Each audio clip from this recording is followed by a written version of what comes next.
नमस्कार दोस्तों। आज की कहानी कानपुर की है। यह बात 2009 की है। कानपुर में एक थाना आता था, शिवराजपुर। इसी थाने के इलाके में 2 अप्रैल को एक लड़की की लाश मिली थी। 2 अप्रैल की सुबह 8 बजे आसपास के गांव का एक चौकीदार शिव प्रसाद थाना शिवराजपुर पहुंचा। उसने थाना प्रभारी जावेद अख्तर को बताया कि गंगाराम के खेत में एक जवान युवती की लाश पड़ी है।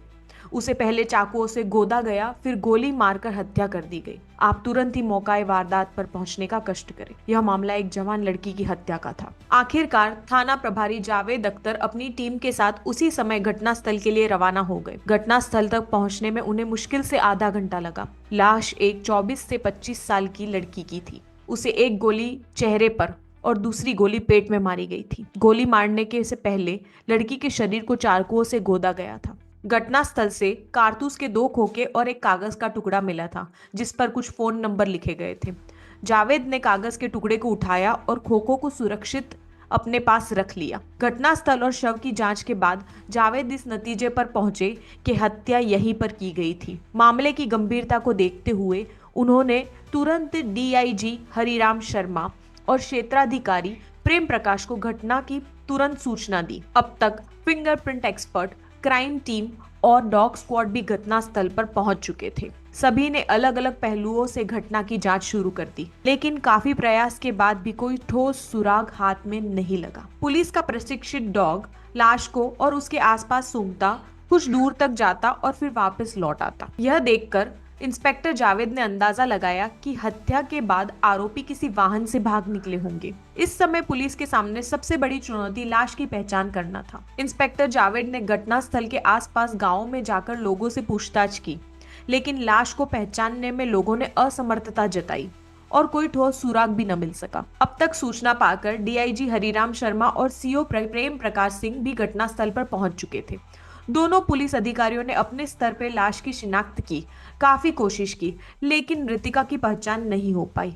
सीओ प्रेम प्रकाश सिंह ने घटनास्थल पर मौजूद कई ग्रामीणों से पूछताछ की। इसमें राम कुमार और मुन्ना लाल ने बताया कि वह रात में अपने खेतों पर थे और तरबूज खरबूजे की फसल की रखवाली कर रहे थे। रात में करीब 1:30 बजे के आसपास उन्होंने एक युवती की चीख सुनी। युवती बार बार कह रही थी, पापा प्लीज इस बार माफ कर दो, मैं ऐसा दोबारा कभी नहीं करूंगी। आप जो बोलोगे मैं वो मानने के लिए तैयार हूँ। थोड़ी देर बाद 2 फायर होने की आवाज आई। हम लोगों ने इधर से आवाज दी तो हथियारियों ने कहा, तुम अपना काम करो और हमें अपना काम करने दो। घटनास्थल से कुछ दूरी पर एक मंदिर था। मंदिर के पुजारी प्यारे नंद ने सीओ प्रेम प्रकाश को बताया कि इधर से आधी रात के बाद 5 आदमी एक युवती को घसीटते हुए ले जा रहे थे। आहट पाकर एक आदमी मंदिर के बाहर खड़ा हो गया, जबकि 4 लोग युवती को जबरन घसीट कर खेत में ले गए। युवती अपने पापा से माफी मांग रही थी और गुहार लगा रही थी, किंतु उन लोगों ने उसकी एक बात भी नहीं सुनी और उसे मौत के घाट उतार दिया। सीओ प्रेम प्रकाश सिंह ने इंस्पेक्टर जावेद से कहा,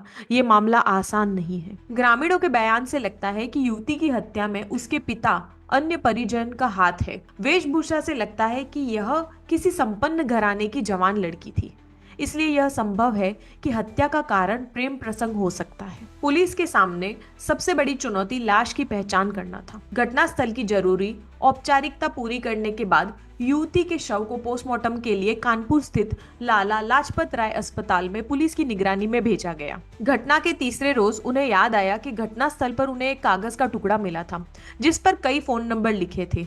डायरी से उन्हें एक कागज निकाला और उस पर लिखे नंबर डायल करने लगे। एक के बाद एक कई नंबर डायल किए, लेकिन कोई सफलता हासिल नहीं हुई। अंतिम में उन्होंने जो नंबर डायल किया उससे जवाब मिला कि यह नंबर नवाबगंज स्थित यूनाइटेड इंस्टीट्यूट का है। यह पता चलते ही जावेद वहां तुरंत पहुंच जाते हैं।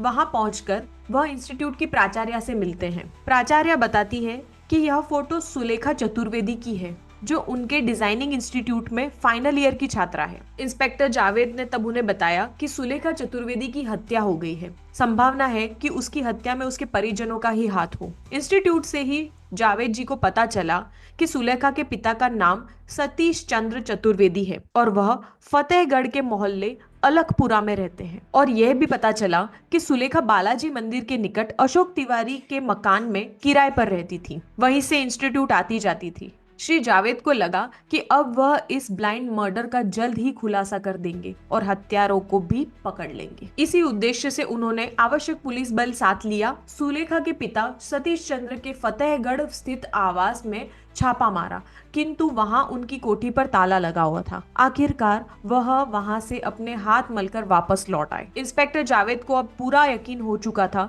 कि सुलेखा की हत्या उसके पिता सतीश चंद्र ने कुछ लोगों की मदद से की थी। सतीश चंद्र और उसके साथियों की तलाश में उन्होंने अपने भरोसेमंद मुखबिर को लगा दिया और खुद भी इस मामले की तह तक जाने में जुट गए। 7 अप्रैल 2009 की सुबह करीब 8 बजे एक मुखबिर थाना शिवराजपुर पहुंचा और इंस्पेक्टर जावेद को जानकारी दी कि एक संदिग्ध व्यक्ति बस स्टॉप के पास में एक होटल में बैठा हुआ है और वह युवती की हत्या के बारे में वहां मौजूद लोगों से सवाल कर रहा है, जिससे ऐसा लग रहा है कि वह हत्या के संबंध में जानकारी जुटाने की कोशिश कर रहा है। मुखबिर ने सुझाव दिया कि अगर तुरंत कार्रवाई की जाए तो हम उस व्यक्ति को पकड़ सकते हैं। मुखबिर की यह सूचना बहुत महत्वपूर्ण थी, इसलिए जावेद ने तुरंत आवश्यक पुलिस बल के साथ होटल में छापा मारा और उस संदिग्ध व्यक्ति को पकड़कर थाना ले आए। थाने में पूछताछ के दौरान उसने शुरू में बहाने बनाए और सुलेखा की हत्या के बारे में अनजान होने का दावा किया, लेकिन जब उससे सख्ती से पूछताछ की गई तो वह टूट गया और हत्या में शामिल होने की बात कबूल कर ली और उसने अपना नाम जितेंद्र यादव बताया। कहा कि वो सतीश चंद्र के स्कूल में गार्ड है। जितेंद्र ने खुलासा किया कि सुलेखा की हत्या उसके पिता सतीश चंद्र, भाई अभिषेक और उसके पूर्व प्रेमी कृष्ण कुमार दुबे ने मिलकर की थी। जितेंद्र यादव ने अपना अपराध कबूल करने के बाद हत्या में शामिल अन्य लोगों का नाम उजागर करने के बाद एक ऐसी कहानी सामने आई जिसका हम अंदाजा भी नहीं लगा सकते। वह इस प्रकार थी। फर्रुखाबाद जनपद में कोतवाली फतेहगढ़ अंतर्गत एक मोहल्ला अलगपुरम में सतीश चंद्र चतुर्वेदी अपने परिवार के साथ रहते थे। उनके परिवार में उनकी पत्नी बीना चतुर्वेदी, पुत्र प्रशांत व अभिषेक तथा पुत्री सुलेखा चतुर्वेदी रहते थे। सतीश चंद्र एक रेजिडेंशियल स्कूल चलाते थे। वह काफी धनाढ्य और प्रतिष्ठित व्यक्ति थे। उनका बड़ा पुत्र अभिषेक स्कूल संचालन करता था तथा छोटा पुत्र प्रशांत बाहर रहकर इंजीनियरिंग कोर्स कर रहा था तथा सुलेखा जितनी खूबसूरत थी, पढ़ने लिखने में उतनी ही तेज थी। उसने इंटर्न की परीक्षा अच्छे अंकों से पास कर ली थी। सुलेखा अत्यंत महत्वाकांक्षी लड़की थी। वह फैशन की दीवानी थी। लेटेस्ट डिजाइन के आधुनिक कपड़े पहनना उसका बहुत बड़ा शौक था। सुलेखा की खूबसूरती और अंदाज ने लल्ला मिश्रा को उसे अपनी तरफ खींच लिया था। लल्ला मिश्रा जो मैनपुरी निवासी रमेश मिश्रा के पुत्र थे। रमेश मिश्रा भी अध्यापक थे। सुलेखा के पिता सतीश चंद्र से उनकी अच्छी दोस्ती थी। इसी कारण दोनों परिवारों में एक दूसरे के घर आना जाना लगा रहता था। सुलेखा भी लल्ला से आकर्षित थी, उसे पसंद करती थी और उसके साथ वक्त बिताना चाहती थी। एक दिन जब लल्ला अपनी फीलिंग सुलेखा से शेयर करता है तो वो उसे खुशी खुशी स्वीकार कर लेती है। बाद में यह दोस्ती प्यार में बदल जाती है। एक रोज लल्ला घर आया तो सुलेखा को घर में अकेला पाया। सुलेखा को घर में अकेला देखकर लल्ला से रहा न गया और उसके सब्र का बांध टूट गया। उसने उसके साथ शारीरिक संबंध बनाना स्टार्ट किया तो सुलेखा चाह कर भी उसे बना नहीं कर पाई। सुलेखा ने पहली बार ऐसा सुख पाया था और वह इस सुख की इतनी कायल हो गई थी कि अब कभी भी घर में वो अकेली हो तो वो लल्ला को बुला लेती। लल्ला और सुलेखा के संबंध और गहरे होते गए। यह बात तब खुली जब सुलेखा की माँ ने लल्ला और अपनी बेटी को आपत्तिजनक स्थिति में देखा। तब बीना ने सुलेखा को डांटा तथा लल्ला को घर पे आने से रोक लगा दी। बेटी के बहकते कदमों की जानकारी जब सतीश चंद्र को हुई तो उसने बदनामी के डर से सुलेखा का विवाह जालेना निवासी दीपक द्विवेदी के साथ कर दिया। शादी के बाद भी सुलेखा अपनी प्रेमी लल्ला को भुला नहीं पाई। यही कारण था कि सुलेखा अपने ससुराल में कम और मायके में ज्यादा रहती थी। वैसे भी सुलेखा को ससुराल रास नहीं आ रहा था। 2.5 साल बिताने के बाद पति पत्नी के बीच झगड़ा इतना बढ़ गया कि सुलेखा सदा के लिए ससुराल छोड़कर अपने मायके आ गई। कुछ समय बाद उसने दीपक को तलाक दे दिया और मायके में रहने लगी। सुलेखा के प्रेमी लल्ला को जब ये मालूम हुआ कि सुलेखा ने ससुराल को अलविदा कह दिया है तो वह पुनः सुलेखा को पाने के लिए उस घर के चक्कर लगाने लगा, किंतु सुलेखा ने अब उसे भाव नहीं दिया। कई बार लल्ला ने उसके साथ जोर जबरदस्ती करने की कोशिश की, किंतु सुलेखा ने उसे झाड़ दिया और अपमानित कर भगा दिया। दरअसल सुलेखा के घर कृष्ण कुमार दुबे का आना जाना था। वह सुंदर सुजीला नौजवान था। पढ़ाई के बाद जब कहीं नौकरी नहीं मिली तो वह सुलेखा के पिता के स्कूल में पढ़ाने लगा था। कृष्ण कुमार सतीश चंद्र के परिवार से घुल मिल गया था। सतीश भी कृष्ण कुमार को बहुत मानते थे। कृष्ण कुमार भी सतीश जी का बहुत आदर करते थे। कोई भी काम होता तो वो बिना कहे ही कर देते थे। सतीश के घर आते जाते कृष्ण कुमार की नजर उनकी बेटी सुलेखा पर पड़ी। वह उसे मन ही मन चाहने लगा। कृष्ण कुमार जब घर आता तो सुलेखा उससे तरह तरह की बातें करती। उनके बीच में हंसी मजाक भी हो जाता था। धीरे धीरे सुलेखा और कृष्ण कुमार के बीच में प्रेम प्रसंग चालू हो गया। अब दोनों के बीच में कोई भी संकोच नहीं रहा था। उनके बीच में जिस्मानी संबंध भी शुरू हो गए थे। सुलेखा के पूर्व प्रेमी लल्ला को भी जब ये बात पता चली तो सुलेखा ने कृष्ण कुमार के रूप में नया प्रेमी चुन लिया है तो लल्ला जल भुन उठा और सुलेखा को बदनाम करने लगा। लेकिन एक दिन खबर आई कि लल्ला की किसी ने हत्या कर दी। लल्ला के घर वालों ने सुलेखा पर इल्जाम लगाया, लेकिन पुलिस की जांच के बाद सुलेखा इस केस से साफ बच गई। सुलेखा और कृष्ण कुमार के बीच में प्यार को लेकर सतीश चंद्र को कोई बाधा नहीं थी, क्योंकि वह खुद चाहते थे कि सुलेखा और कृष्ण कुमार की शादी हो जाए। पर असल में सुलेखा तलाकशुदा थी और सतीश चंद्र नहीं चाहते थे कि वह ज्यादा समय घर बैठी रहे। उन्होंने कई बार सुलेखा से कहा कि वह कृष्ण कुमार को अपना पति बना ले, लेकिन सुलेखा शादी के लिए तैयार नहीं थी। वो शादी तभी करना चाहती थी जब वह खुद अपने पैरों पर खड़ी हो जाए। इसी उद्देश्य के तहत वह कानपुर आई और नवाबगंज स्थित यूनाइटेड इंस्टीट्यूट ऑफ डिजाइनिंग में दाखिला लिया। कुछ महीनों तक वह हॉस्टल में रही। फिर उसने क्यारा में निवासी अशोक तिवारी के मकान में एक कमरा ले लिया। सुलेखा के साथ कई अन्य लड़कियां भी कोर्स कर रही थी, जो अपने बॉयफ्रेंड्स के साथ खूब घूमती, मौज मस्ती करती। सुलेखा भी उन्हीं के रंग में रंग गई। उसने भी कई बॉयफ्रेंड्स बना लिए, जिसके साथ वह मौज मस्ती करने लगी। सुलेखा वैसे भी पुरुष सुख की आदी थी। फिर कानपुर जैसे शहर में आकर वह और भी ज्यादा बेलगाम हो गई। उसकी ख्वाहिशें भी आसमान छूने लगी और सतीश चंद्र जितना भी पैसा बेचते वह उसे मौज शौक में उड़ा देती। अन्य आवश्यकताओं हेतु वह पुरुष मित्रों से पैसा लेती थी।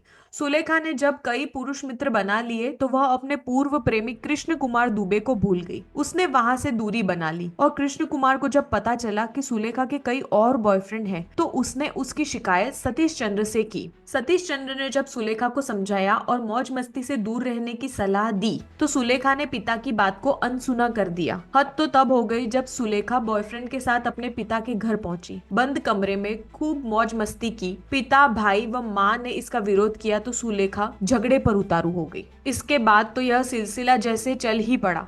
सुलेखा अक्सर अपने नए बॉयफ्रेंड के साथ आती और एक दो दिन रहकर मौज मस्ती करके वापस चली जाती।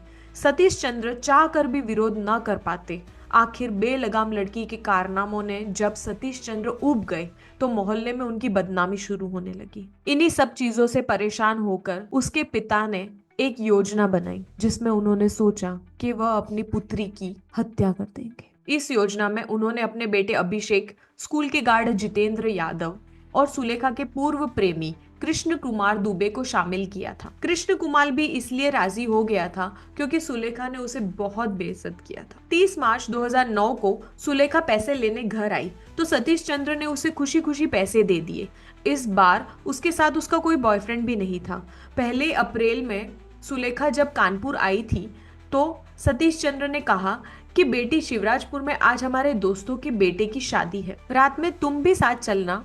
शादी अटेंड करने के बाद हम तुम्हें कानपुर छोड़ देंगे। पिता का यह सामान्य व्यवहार देखकर सुलेखा भी उनके साथ जाने के लिए राजी हो गई। योजना के तहत सतीश चंद्र अपने साथ बेटा अभिषेक, बेटी सुलेखा, गार्ड जितेंद्र यादव व कृष्ण कुमार को साथ ले गए। करीब रात 8 बजे शिवराजपुर की ओर चल दिए। रास्ते में कार खराब होने का बहाना बनाया। सतीश चंद्र उतरे और उन्होंने अभिषेक और कृष्ण कुमार यादव और जितेंद्र को भी उतरने के लिए इशारा किया। उन तीनों ने सुलेखा को कार से बाहर निकाला और खेत की ओर ले जाने लगे। पिता का यह बदला रूप देखकर सुलेखा समझ गई कि यह लोग बहाने से उसे हत्या के इरादे से यहाँ पर लेकर आए हैं। वह चीखने लगी, प्लीज पापा, मुझे मत मारो, मुझे माफ कर दो, अब आप जैसा कहोगे मैं वैसा ही करूंगी। लेकिन सतीश चंद्र ने उसकी एक न सुनी। सुलेखा को घसीटकर खेतों में ले जाया गया और पहले उसे चाकुओं से गोदा गया। फिर सतीश ने 2 गोली दागकर सुलेखा को मौत के घाट उतार दिया। इसके पश्चात वह कार से फरार हो गए। सुलेखा की चीखें खेतों पर फसल की रखवाली करने वाले किसानों, मंदिर के पुजारी ने सुनी। कुछ देर बाद चौकीदार शिव प्रसाद ने थाना शिवराजपुर पुलिस को सूचना दी। दिनांक 8 अप्रैल 2009 को थाना शिवराजपुर पुलिस ने सभी को कानपुर कोर्ट में पेश किया, जहां सबको उम्र कैद की सजा हुई। इसी तरह की क्राइम की कहानियां सुनने के लिए मेरे चैनल क्राइम की कहानियों को लाइक, शेयर और सब्सक्राइब करना ना भूलें। धन्यवाद।